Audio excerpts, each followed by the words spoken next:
I want to talk to you today about the elephant in the room. There's a real misconception that property is somehow in competition with shares, and this is just not the case.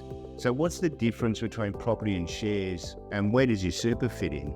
Now, with shares, you can make quick gains and they're liquid, which means that you can cash them in and turn them into money in the bank very quickly, but they're volatile and unpredictable. The income is also by way of dividends, and not all shares will pay a dividend, whereas all properties should pay you rental income.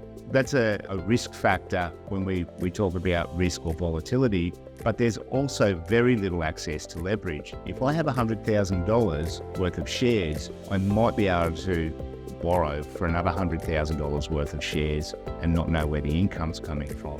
If I have $100,000 equity in a property, chances are I can buy a $400,000 or $500,000 property to hold. When thinking about property versus shares, it's useful to think about your timeline, but also how much in investment assets that you can hold over time. Property beats shares hands down due to the fact that you've got predictable income and leverage over time.